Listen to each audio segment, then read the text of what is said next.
मेहंदी जब सहती है प्रहार, बनती ललनाओं का श्रृंगार, जब फूल पिरोए जाते हैं हम उनको गले लगाते हैं।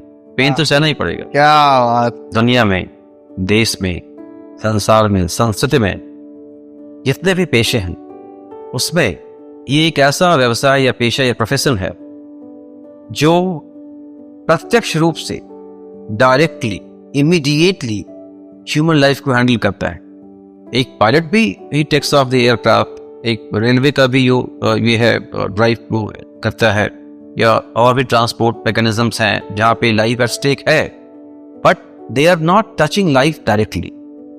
When it comes to life per se, nothing should be left for chance. बिल्कुल। इसलिए ये बहुत जरूरी है, इसकी बहुत अहमियत है कि वो व्यक्ति जो कल को हजारों लाखों लोगों की जिंदगी को संभालने के लिए प्रशिक्षित होने वाला है, उसकी बुद्धिमत्ता का स्तर, उसका जो इंटेलेक्चुअल लेवल है, जो उसकी IQ है, जो उसकी EQ है, उसका मूल्यांकन परीक्षण करके ही उसको प्रवेश दिया जाए जी। और ऐसा ही हमारे देश में भी है, ऐसा ही विकसित पाश्चात्य देशों में भी है जहाँ पे ये हाईएस्ट रैंकिंग है। In fact officially Guinness Book of World Records में फाइनल ईयर MBBS का एग्जामिनेशन रिकॉर्डेड है officially toughest exam of the world.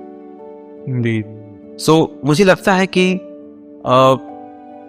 इसका डाइल्यूशन उचित नहीं होगा, बल्कि इसको और भी स्ट्रिंजेंट बनाने की जरूरत है। आई हैव सीन, मेरे फादर भी डॉक्टर थे और जब उन्होंने एंट्रेंस दिया था तब जितनी सीट थी और जब मैंने दिया तब भी उतनी सीट थी मेडिकल MBBS के फर्स्ट ईयर एडमिशन के लिए। लेकिन उनके वक्त में और मेरे वक्त में कॉम्पिटिशन काफी बढ़ गया था।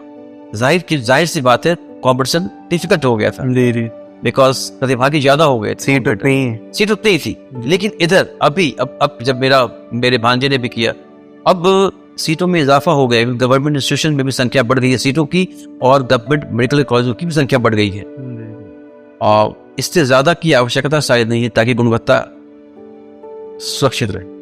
बहुत उम्दा बात आपने बताई।